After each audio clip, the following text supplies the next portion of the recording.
Les invitamos a escuchar a continuación A la luz de la razón con el Padre Félix Pérez.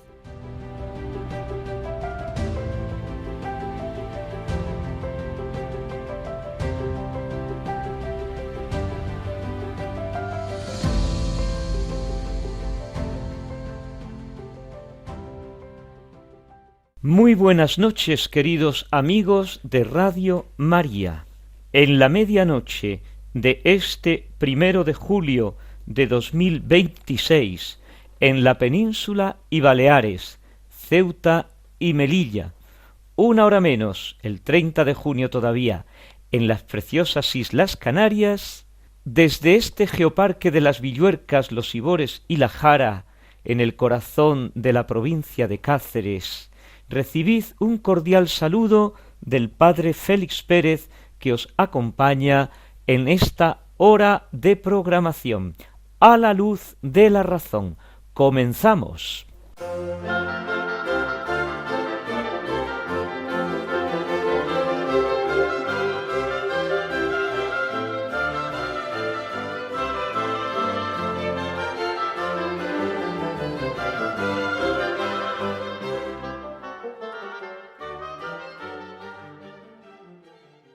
Como siempre, en la primera parte del programa nos dedicamos a leer y comentar la encíclica del Papa San Juan Pablo II sobre la fe y la razón, de 1998. Son como las dos alas con las cuales el espíritu humano se eleva hasta la contemplación de la verdad, la fe y la razón. Dios ha puesto en el corazón del hombre el deseo de conocer la verdad y, en definitiva, de conocerle a Él, para que, conociéndolo y amándolo, pueda alcanzar también la plena verdad sobre sí mismo. Es decir, que sólo a la luz del Verbo encarnado se desvela toda la riqueza del hombre. Este es el camino, la fe y la razón tomadas de la mano, porque ambas proceden de Dios Creador. La fe y la razón, punto de encuentro, Jesucristo. Y habíamos terminado en el programa anterior el punto 41, el capítulo 4, donde el Papa se dedica a dar un repaso a la historia de los encuentros y desencuentros entre la fe y la razón a lo largo del tiempo. Y en el número 42 comienza la teología y la filosofía escolástica, es decir, el encuentro entre la fe y la razón en la naciente universidad medieval. Pero entre ambos hay un espacio de tiempo bastante largo que no podemos dejar de lado, porque si no nos explican algunas cosas. Por eso vamos a hacer un excursus, puesto que no está en la encíclica, histórico, para ver cómo es el paso entre la cultura antigua, la tardo-antigüedad ya cristiana con San Agustín, siglo V, y el comienzo de la reflexión medieval, primero en las escuelas monacales, por ejemplo con San Anselmo de Canterbury, de Bec o de Aosta, dependiendo de qué ciudad hagamos la referencia, y luego ya la incipiente universidad medieval de los siglos XII y XIII. Bueno, pues entre ambos periodos de tiempo discurren las invasiones de los bárbaros. Hemos visto a San Agustín morir en Hipona durante su asedio por los vándalos. Esto es un hecho histórico fundamental. La mayor inteligencia de los primeros años de cristianismo, con una producción ingente de obras, muere viendo las ciudades circundantes incendiadas por los vándalos. ¿Qué va a ser de toda la cultura de la que él es padre, de todos sus escritos? Esto nos hace reflexionar sobre la divina providencia, cómo es verdaderamente el Señor el que dirige la historia de los pueblos y custodia la historia de las personas. San Agustín muere viendo incendiadas las ciudades circunstantes. Los movimientos de pueblos germanos que en el siglo V rompen las fronteras y se desbordan sobre las provincias del imperio son uno de los acontecimientos más trascendentales de la historia europea, con profundas consecuencias para el desarrollo de la cultura.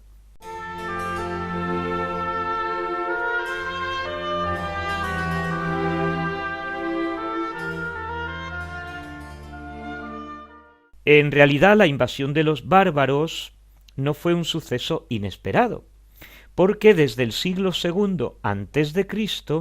venían presionando sobre las fronteras de Roma, entendido como lo que después va a ser el Imperio Romano.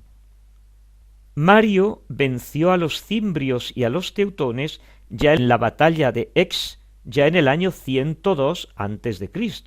Julio César se enfrentó con los pueblos germanos en la Guerra de las Galias.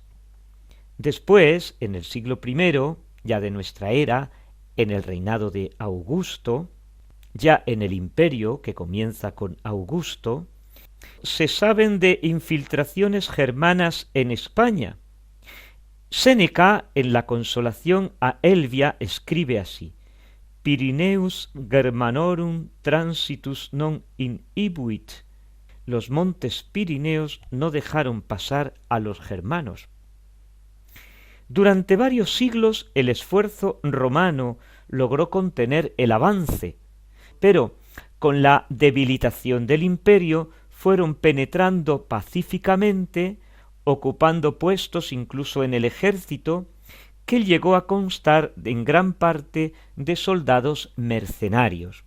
Algunos, como Aecio y el vándalo Estilicón, van a desempeñar cargos militares de la máxima responsabilidad. Los bárbaros se escalonaban en tres grandes zonas en torno a las fronteras del imperio. La primera la constituían los germanos, los hiperbóreos, que ocupaban el espacio comprendido entre el Danubio, el Rin, el Vístula y el Mar del Norte. A su vez se dividían en más de 20 ramas, entre las cuales las principales eran los teutones, los francos, los alemanes, los anglos, los sajones, los borgoñones, los godos, oriundos de Suecia, visigodos y ostrogodos, los érulos, los lombardos, los suevos, los alanos, los vándalos, los gépidos, etc.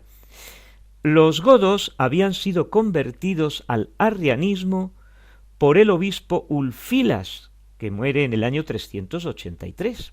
Es decir, los godos ya son cristianos arrianos en el siglo IV. Más allá de los pueblos germanos se hallaban los eslavos, también de raza aria o indogermánica, pueblos nómadas que ocupaban el espacio comprendido entre el Vístula y el Don, y de los que se hallaban grupos en Polonia, en Hungría, en Moravia y en Rusia. Y la zona más extrema correspondía a los mongoles, los hunos, los ávaros, los maquiares y los turcos, entre otros, pueblos nómadas que procedían del Asia central y que llegaban hasta los montes Altai. Las invasiones se produjeron en oleadas, obedeciendo a un mecanismo de presión de unos pueblos sobre otros. Los hunos, que venían huyendo de Oriente empujados por los chinos, presionaron sobre los ostrogodos. Los ostrogodos pidieron auxilio a Roma, pero a su vez derrotaron a los romanos y llegaron hasta las puertas de Constantinopla, deshaciéndose después en pequeños grupos. A finales del siglo IV, en torno al año 378, los visigodos pasaron el Danubio al mando de Alarico, que penetró en Italia el año 400. siendo derrotado por Estilicón en Polencia, en Liguria y en Verona. Estilicón fue asesinado en el año 408 por recelos del emperador Honorio, y Alarico se apodera de Roma el 24 de agosto del año 410, entregándola al saqueo, si bien respetó las iglesias y el derecho de asilo. Poco después murió, sucediéndole su yerno Ataulfo, el cual se puso al servicio de Honorio, casándose con su hermana Gala Placidia, pasó a las Galias y a las Españas, y fue asesinado en Barcelona. Los francos, los germanos, los alemanes y los burgundios pasaron el Rin e invadieron las Galias. España fue invadida por los vándalos, los alanos y los suevos. Los suevos se van a establecer en Galicia y en la Lusitania, siendo sometidos después por los visigodos con Eurico y después con Leovigildo. Suintila logra la hegemonía visigoda de toda la península, y los vándalos pues tienen que pasar al norte de África, con Genserico, llamados por Bonifacio, el gobernador de África, para vengarse de Aecio. Pusieron sitio a Hipona, se apoderan del norte de África y se dirigen a las islas Córcega, Cerdeña e Italia, y penetran en Roma en el 455. Atila se pone en movimiento hacia el 430, al frente de 500.000 de hunos, feroces guerreros procedentes de Asia, devastó el centro de Europa, llega a Macedonia, a Grecia, atraviesa el Rin y penetra en el 452 en Italia. Le sale al encuentro el Papa San León Magno, cerca de Peschiera, causándole tal impresión que el caudillo huno se retira de Italia, se vuelve a Panonia, donde muere al año siguiente. Roma saqueada por los vándalos. Los érulos vuelven otra vez. Destronan al último emperador, Rómulo Augustulo, remitiendo sus insignias al emperador de Bizancio. Ha terminado el Imperio Romano de Occidente.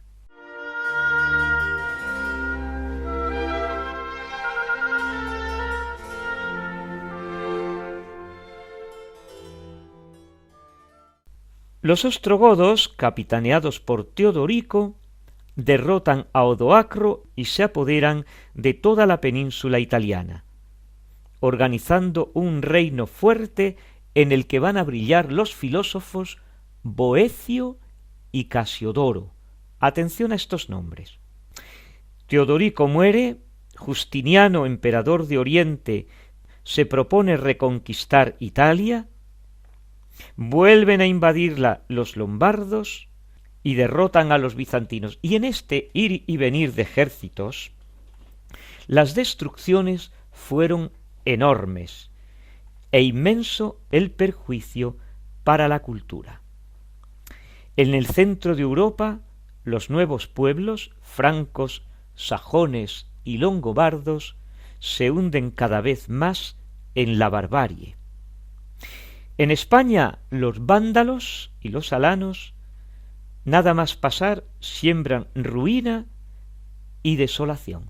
De ahí viene el sustantivo nuestro vándalo, aplicado a destructor o vandalizar, ese verbo de nuevo cuño que se emplea continuamente, vandalizar de vándalos, vándalos que no dejaron títere con cabeza en la península ibérica.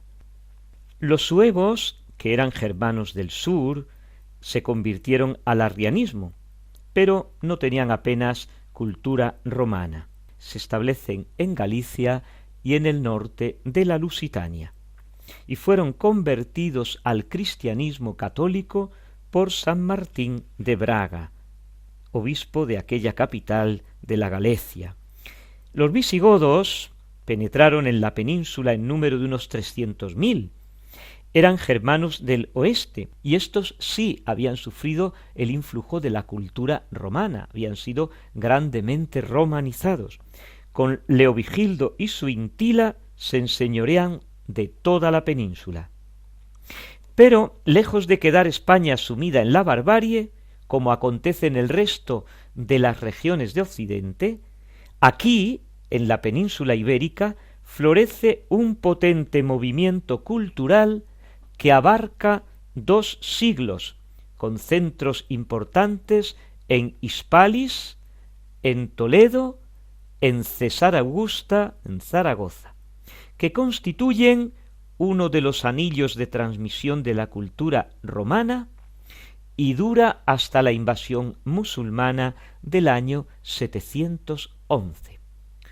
Si miramos desde la península en esta época al resto de Europa, descubrimos que solamente 2 puntos, 1, la península ibérica, y 2, las islas británicas con San Beda el Venerable, son centros de cultura. ¿Y el resto?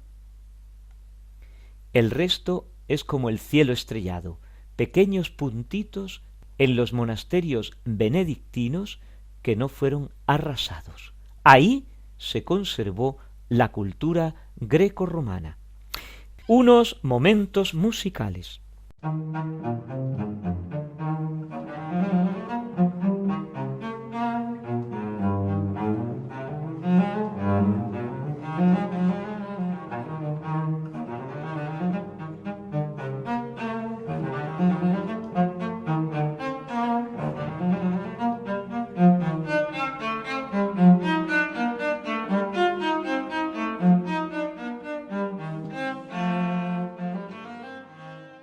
Y en la segunda parte del programa afrontamos la Magna Quaestio, la gran pregunta que se hacía San Agustín. ¿Quién soy yo? ¿Qué es el hombre? ¿Qué destino tengo? ¿De dónde vengo y a dónde voy? ¿Qué tengo que hacer? O aquella que es en sustancia la pregunta del joven rico a nuestro Señor. Maestro, ¿qué tengo que hacer para heredar la vida eterna? Pues estamos considerando la corporeidad. El hombre es cuerpo. Después de haber visto qué hace el hombre, conocimiento a través de los sentidos, deseos que promueve ese conocimiento dentro de mí, el conocimiento intelectivo, ese piso superior que decimos, cuando a través de los sentidos los objetos entran dentro de mí, entre comillas, y suben al piso superior y la inteligencia elabora el concepto, concibe el concepto, casa, casa grande, casa de madera, casa de ladrillo, mi casa. Y la voluntad sigue al entendimiento, la quiero, me gusta, me disgusta, qué calurosa es, anda que no hace frío en ella, yo no, yo no, yo no. Y los actos externos y las acciones hacia afuera, con las manos el trabajo y con la boca el lenguaje. Bueno, pues después de haber considerado lo que el hombre hace, ya estamos en disposición de adentrarnos un poquito más para saber quién es el hombre. Y lo primero que nos topamos es la corporeidad, que el hombre es cuerpo. Y habíamos visto la magnificencia, la grandeza, la majestad del cuerpo humano, y cómo el cuerpo humano es el más limitadito, entre comillas, de todos los cuerpos vivientes, y esa limitación abre espacio al cerebro, a la inteligencia, que suple las limitaciones de nuestros sentidos. Bueno, pero el cuerpo no es sólo un espectáculo fascinante de una maravillosa complejidad y belleza, un espectáculo maravilloso de vitalidad y de acción. A veces se presenta también en forma dramática y que echa como para atrás, presentando la cara contraria, la fragilidad, la caducidad el sufrimiento, la degradación, los años son los años no pasan en balde, a mí me lo vas a decir, la corrupción, la enfermedad, la muerte. Y es que vida y muerte son las dos caras dialécticas del ser humano, y están tan estrechamente unidas entre sí que no sabemos qué es mejor, si decir que somos muertos vivientes o decir que somos vivientes moribundos. Hay una página densísima de las Confesiones de San Agustín. Las Confesiones de San Agustín es el primer libro de psicología que se ha escrito en la humanidad, podemos decir. Bueno, pues él capta admirablemente esta realidad dialéctica de las cosas y por tanto también del cuerpo. Escribe él: todas las cosas nacen y mueren. Naciendo comienzan en cierto modo a existir, después crecen para alcanzar su fin, luego ya van envejeciendo y por último mueren. No todas envejecen, pero sí todas mueren. Y mientras que nacen y tienden a la existencia, cuanto más rápidamente crecen para existir, tanto más se van acercando al no existir. Tal es su ley. Así escribe el gran San Agustín en el libro cuarto de las Confesiones.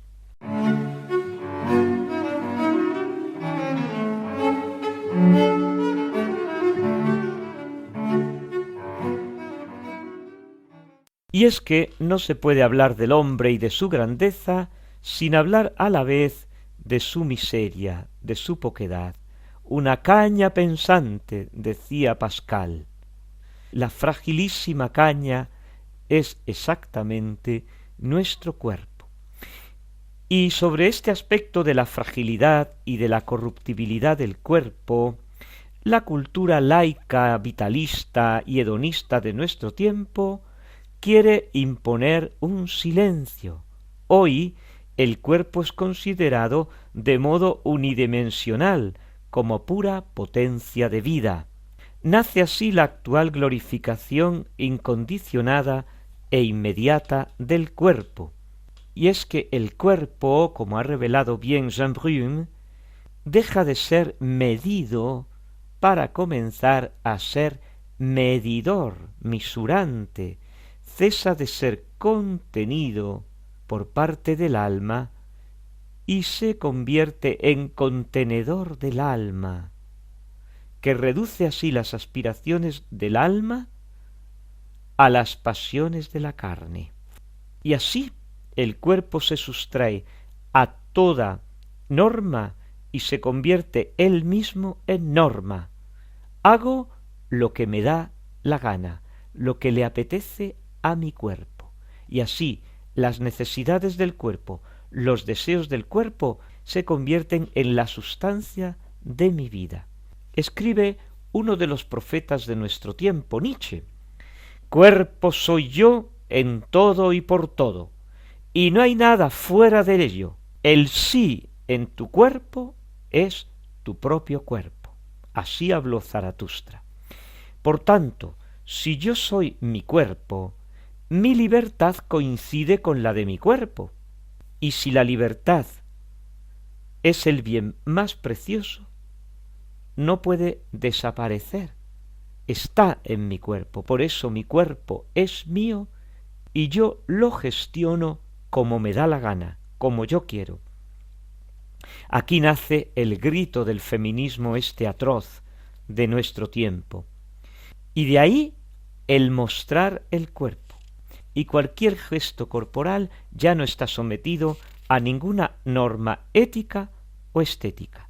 No hay necesidad para desvelar el cuerpo que se busque la perfección de la forma o sus gestos que acompañen en un movimiento armonioso. No, el pudor aparece como privado de sentido.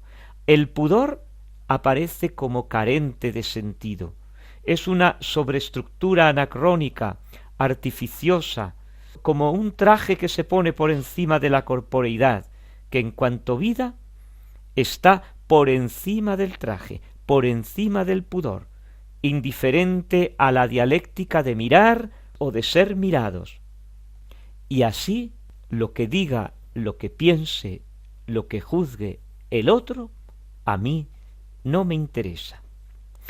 Y paralelamente a la glorificación del cuerpo como pura vitalidad, nos encontramos con un clavo, con algo que no queremos, con un dolor, con un aguijón dentro de mi propio cuerpo, y es que éste se va desmoronando, y en el horizonte de mi vida, antes o después, aparece la muerte, y la muerte tiene un sentido o carece de sentido. Y así, en esta exaltación de la corporeidad, la muerte ya no es el horizonte sobre el que yo estoy pendiente de manera constante y activa, al que tiendo, y que me hace comprender el día a día, la belleza del momento, la tensión del futuro, integrando una existencia mirando hacia atrás y mirando hacia adelante y comprendiendo el punto en el que me encuentro.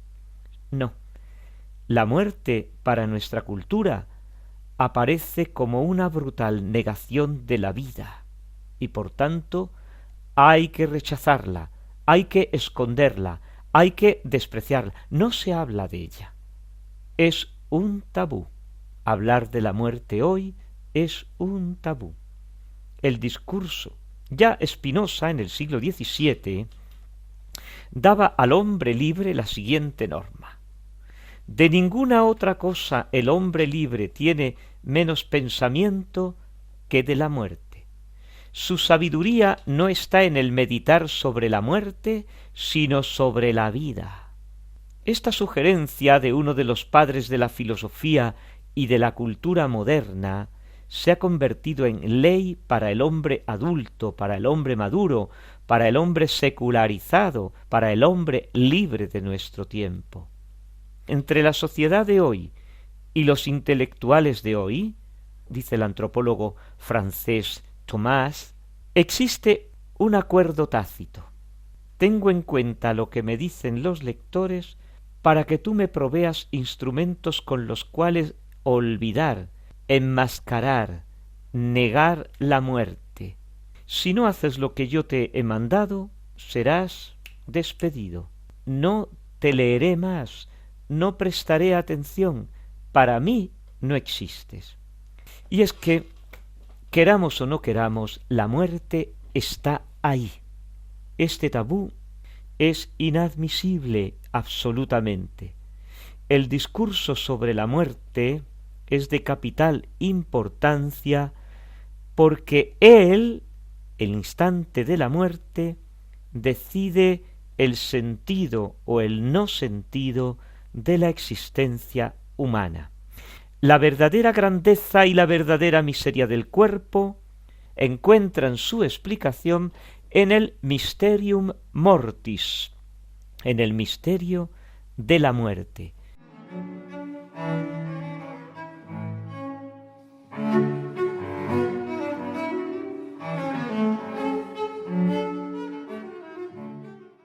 La pregunta de Platón, siglo V antes de Cristo, hace 26 siglos ya, que se dice pronto: ¿quién sabe si nuestro vivir no sea ser muertos o el ser muertos sea nuestra vida? Así se expresaba en el diálogo Gorgias, que hemos visto en programas anteriores y nos hemos detenido largamente. La muerte es la cifra de nuestro ser. A su tiempo será necesario descifrarla para captar el sentido profundo de nuestro ser.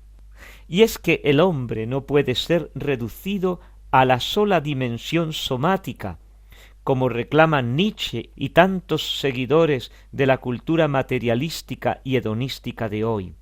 Y es que la muerte del cuerpo no puede constituir por sí misma la medida de la dignidad de la persona humana. Esto lo evidencian las funciones importantes que vienen desarrolladas por nuestro cuerpo, que son funciones noxiológica, lingüística, volitiva, funciones que caracterizan la espiritualidad, es decir, que detrás del cuerpo hay algo más. Por tanto, el misterio de la muerte no cierra la existencia de la persona humana, al contrario, nos abre a una dimensión nueva. No me resisto a leer un texto del Concilio Vaticano II. En este entretejido entre fe y razón que venimos desarrollando en nuestro programa, en el número 18 de la Constitución Pastoral Gaudium et Spes sobre la Iglesia en el mundo contemporáneo, en el número 18, los padres conciliares tratan el tema de la muerte y se expresan de la siguiente manera: el máximo enigma de la vida humana es la muerte. El hombre sufre con el dolor y con la disolución progresiva del cuerpo, pero su máximo tormento es el temor por la desaparición perpetua. Juzga con instinto certero cuando se resiste a aceptar la perspectiva de la ruina total y del adiós definitivo. La semilla de eternidad que en sí lleva, por ser irreductible a la sola materia, se levanta contra la muerte. Todos los esfuerzos de la técnica moderna, por muy útiles que sean, no pueden calmar esta ansiedad del hombre. La prórroga de la longevidad que hoy proporciona la biología no puede satisfacer ese deseo del más allá que surge ineluctablemente en el corazón humano. Mientras toda imaginación fracasa ante la muerte, la Iglesia, aleccionada por la divina revelación, afirma que el hombre ha sido creado por Dios para un destino feliz situado más allá de las fronteras de la miseria terrestre. Y prosigue un poco más adelante. Para todo hombre que reflexione, la fe, apoyada en sólidos argumentos de la razón, a la luz de la razón, responde satisfactoriamente al interrogante angustioso sobre el destino futuro del hombre, y al mismo tiempo ofrece la posibilidad de una comunión con nuestros mismos queridos hermanos arrebatados por la muerte, dándonos así la esperanza de que poseen ya en Dios la vida verdadera. Una pregunta que nos tenemos que hacer al considerar el misterio de la muerte es: si la muerte no se abre aún más allá, ¿qué sentido tiene todo lo que yo he vivido hasta aquí? Si todo va a terminar en un crematorio, madre por Dios, solo pensarlo me da no sé qué, o metido en un cajón en la tierra, comiéndoselo los gusanos, o en un nicho de un cementerio tapado con unos ladrillos o cubierto con una lápida. Claro, ¿qué sentido tiene todo lo que yo he vivido? ¿Qué sentido tiene todo lo que he disfrutado, todo lo que he construido, la familia que he edificado, el amor que he dado y el que he recibido, si todo es al final un vacío, un negro, una muerte, una ceniza? Entonces, ¿para qué? Entonces, ¿para qué?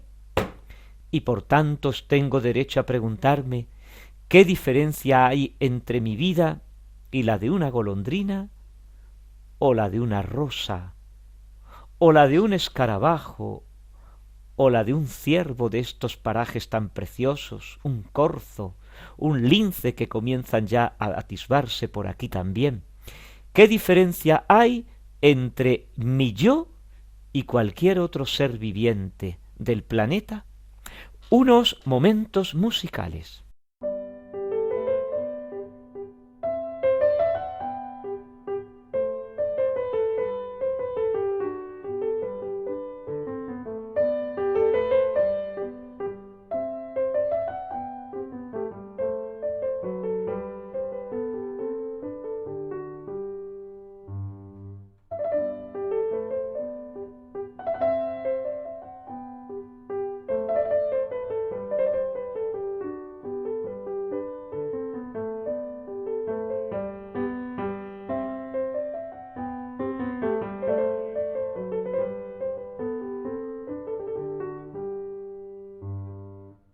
El siglo XIII marca una de las cumbres del pensamiento, de la filosofía, porque se dan cita en la Sorbona de París grandes maestros del pensamiento: Alejandro de Ales, San Buenaventura, San Alberto Magno, Santo Tomás de Aquino. De este último, el genio de los genios, el más santo de los sabios y el más sabio de los santos, venimos leyendo y comentando su primer tratadito de filosofía. Aún no había sido investido como maestro, era un mero bachiller, cuando escribió para sus hermanos esta breve obra que marca un hito en la historia de la metafísica, sobre el ente y la esencia. Ya hemos visto algunas cuestiones preliminares y nos vamos a adentrar hoy en la lectura y en el comentario del capítulo primero, los términos ente y esencia. Una vez establecido en el prólogo las indicaciones, el objetivo del escrito, a quien va destinado, Tomás comienza a explicar a qué se refieren los conceptos que, como se ha dicho en el prólogo, se presentan primero ante el intelecto. Lo hace en este primer capítulo dividiendo el texto en dos partes. Primero explica qué es el ente y después explica qué es la esencia.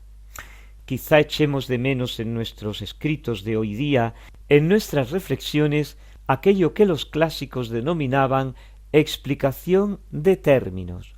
Empleamos una palabra, pues tenemos que definirla, aclarar en qué sentido la empleamos. Es decir, siempre que nos pongamos a escribir es conveniente tener al lado el diccionario de la Real Academia de la Lengua, porque si no nos ponemos a hablar y no precisamos, no sabemos de qué estamos hablando.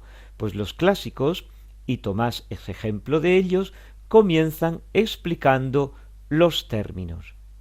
Se dice ente en sí mismo en un doble sentido, es decir, hay dos significados del ente por sí mismo. Del ente, tal y como Aristóteles ya había visto aquello que es, se dice de muchas maneras. Pero si tomamos el ente como lo más universal, aquello que es común a todo lo creado, a todo lo existente, nos daremos cuenta de que el ente por sí mismo, al decir ens, ente en todas sus formas, tenemos que considerarlo en dos acepciones. La primera es ente, todo aquello que se puede clasificar en las 10 categorías de Aristóteles: sustancia y 9 accidentes. Y la segunda acepción, ente, es lo que equivale a la verdad de una proposición, es decir, ente en sentido metafísico, ontológico de la realidad, y ente en el sentido de mi pensamiento, la realidad que está fuera de mí, la realidad que está dentro de mí, que es mi pensamiento. Bueno, pues Tomás decide partir explicando la segunda acepción de ente.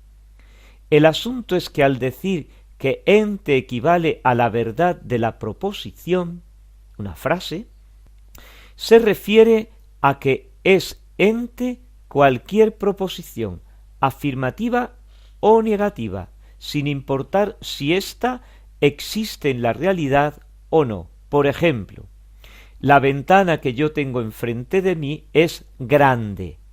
¿Y cómo los oyentes saben si la ventana que yo tengo enfrente de mí es grande o es pequeña, o si yo no tengo ninguna ventana? La sirena del mar es azul. ¿Existe? Si yo digo que es de día, aun cuando en la realidad sea de noche, como lo es en este momento, la proposición en sí misma es verdadera, ya que no se refiere a la realidad existente o actual, sino a la posible. En algún momento es de día.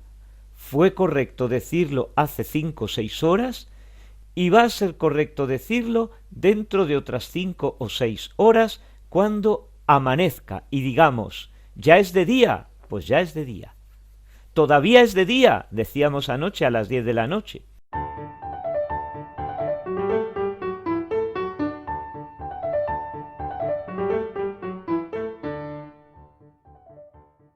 Sin embargo, de esta manera propia de nombrar al ente no se desprende la esencia.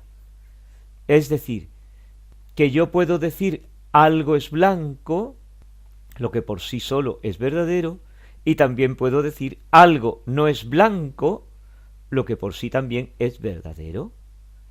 Ente se puede decir tanto de una afirmación como de una privación, lo que no permitiría derivar de esto la esencia, ya que lo que no es, la privación, no puede tener esencia, solamente de lo que es.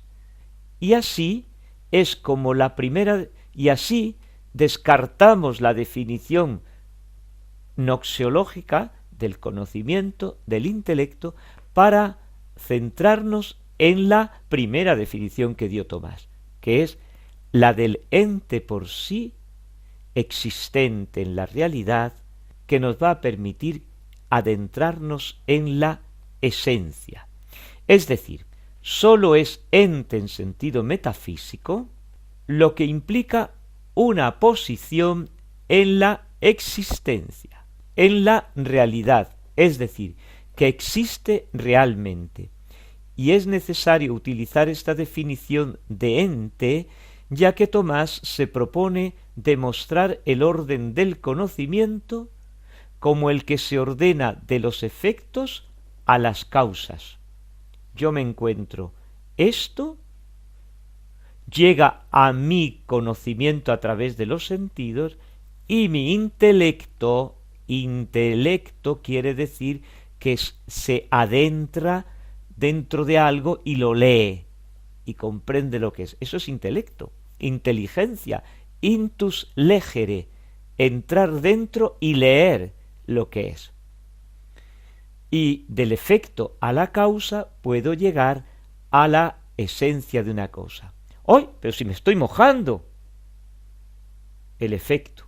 Y la causa, mi vecino de arriba está regando las macetas y el agua me está cayendo. Del efecto, me estoy mojando, llego a la causa, el agua que mi vecino está derramando. Entonces concluyo que es agua y podré determinar que una de las cualidades del agua es que moja. Ya está. Es necesario, por tanto, utilizar esta definición de ente, de los efectos a las causas. Y es que el ente es lo primero que el entendimiento capta, y que justo es la primera definición de ente por sí mismo, porque lo primero que captamos es aquello que está ahí, por medio de los sentidos, que son las puertas por donde entra el conocimiento de la realidad exterior a mí, que tiene esa posición en la realidad. Lo que está actualmente frente a mí es lo que aprehendemos simplemente sin más, con la ayuda de nuestros sentidos, y esas cosas son lo que primero se aparece ante nosotros. Vemos entonces aquí cómo la filosofía, cómo la metafísica no son esas cosas rarísimas que te pones a leer y que no entiendes. Yo cuando leo un texto de filosofía y no lo entiendo a primera vista, digo, mira, aquí falta un fundamento, y es el fundamento de la realidad, de la percepción de las cosas tal como son. El anclaje a la realidad es el certificado de una verdadera filosofía, que no se queda en lo aparente o que se sube al piso de arriba, al intelecto, e inventa sus cosas. Porque o nos quedamos en un sensismo o nos quedamos en un racionalismo. Y de ahí, del sensismo, pasamos al escepticismo. ¿Quién te dice a ti si existe lo que estás percibiendo? Y del racionalismo pasamos a un idealismo, que te creas tu propio mundo. Oye, ¿y entonces esto de los mundos virtuales? Pues habrá que abordarlo un día. Volvemos al texto de Santo Tomás. Pero de estas primeras cosas que se aparecen ante nuestros sentidos, se deriva la esencia. En este sentido, ente significa, como dijo Averroes, que los clásicos, que los medievales llamaban el commentator, el comentador, es el mote, es el apodo con el que se denomina Averroes en la universidad medieval, el comentador. ¿Y el comentador de qué? De Aristóteles. Se entiende el ente en el primer modo aquello que indica la sustancia de la cosa, la esencia de la cosa, la sustancia de la cosa. Y así se puede explicar que el ente es lo que se puede clasificar en las 10 categorías. Lo común a estas 10 categorías es la esencia, porque cada categoría, la sustancia y los accidentes, todos tienen una esencia. Además, se puede dividir en géneros y en especies, y así una realidad, algo que se encuentra ahí concreto ante mí, tiene una esencia que se puede expresar a través de la definición mencionada a partir de los género, especie y diferencia específica. La definición hace mención a qué es la cosa, expresándose esto por un término derivado de la misma fórmula de la pregunta ¿quid es? ¿Qué es? Y aquí surge una palabra nueva, la quiditas. La cuididad es, como se acaba de mencionar, la naturaleza de algo que responde a un quid. ¿Qué es esto? A mí me llama mucho la atención porque es una de las primeras preguntas que los niños comienzan a hacer. ¿Qué es? ¿Qué es? ¿Y qué es?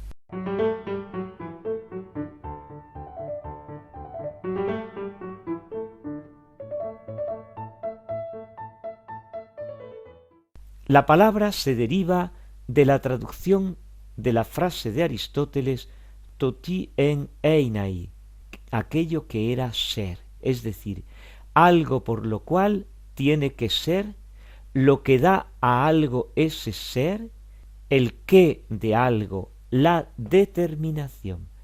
Recapitulando, ente es la sustancia de la cosa en la realidad, es lo que tienen en común todos los seres creados. Ahora bien, ya que cualquier cosa tiene una posición en la realidad, está ahí, puede ser clasificada en las 10 categorías, la sustancia o los 9 accidentes, poseyendo en común la esencia. La esencia se deriva de la sustancia y se expresa en la definición de qué es cada cosa que se intenta definir. Y esta definición se realiza por medio del género, la especie y la diferencia específica.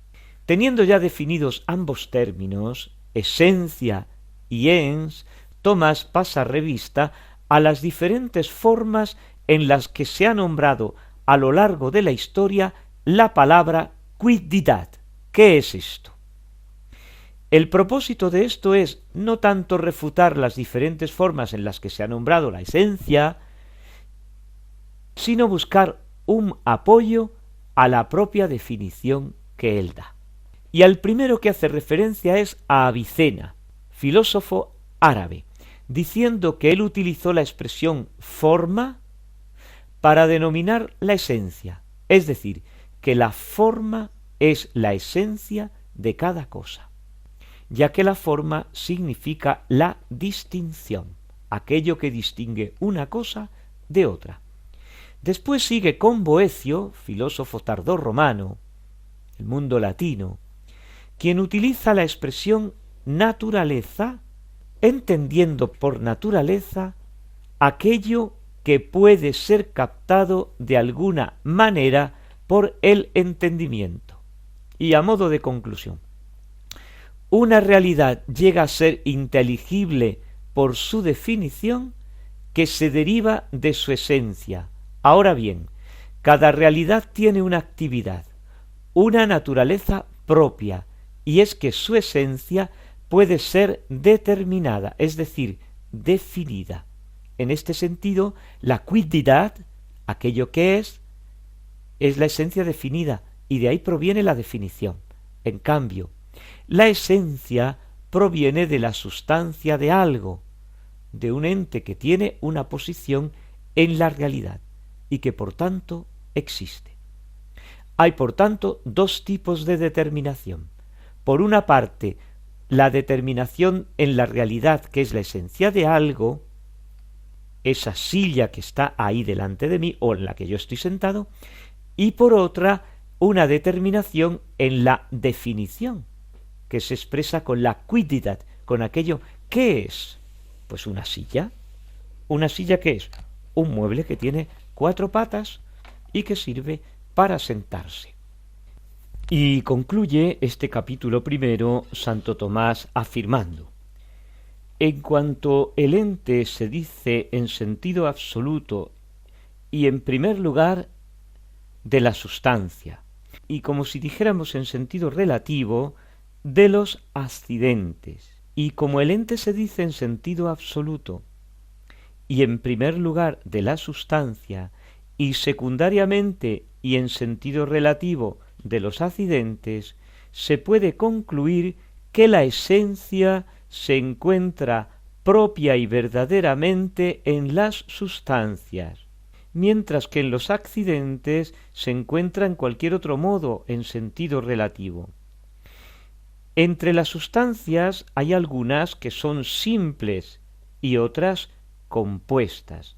En todas y cada una de ellas existe la esencia, pero en las simples de modo más verdadero y más noble, en la medida en que también su ser, el existir, es más noble. En efecto, ese ser es causa de las compuestas, o al menos lo es la sustancia primera simple, que es Dios. Y puesto que las esencias de las sustancias simples son para nosotros menos conocidas, menos manifiestas, hay que partir de las esencias de las sustancias compuestas, de modo que, partiendo de las cosas más fáciles, el procedimiento resulte más expedito, más rápido, más fácil, más ligero. Vemos que este último párrafo es también fundamental para la comprensión de toda la obra del Santo Doctor. Y así concluimos el capítulo primero de este tratadito sobre el ente y la esencia del gran Santo Tomás de Aquino. Y con unos momentos musicales despedimos ya inmediatamente nuestro programa por esta noche.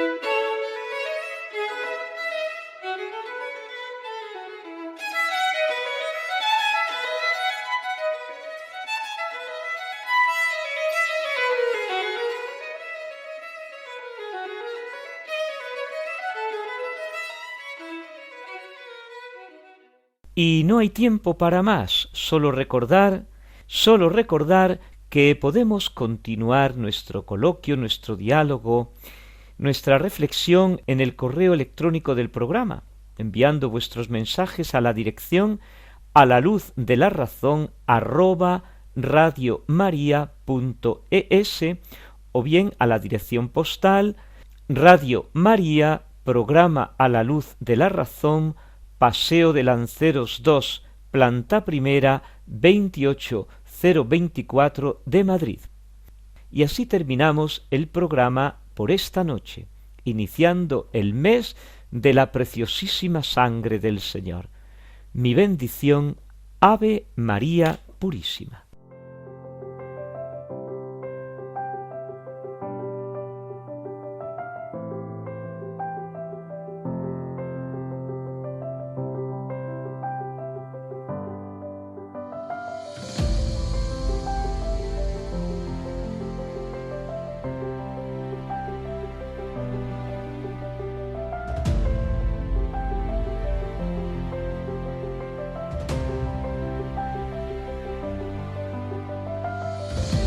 Han escuchado en Radio María A la Luz de la Razón con el Padre Félix Pérez.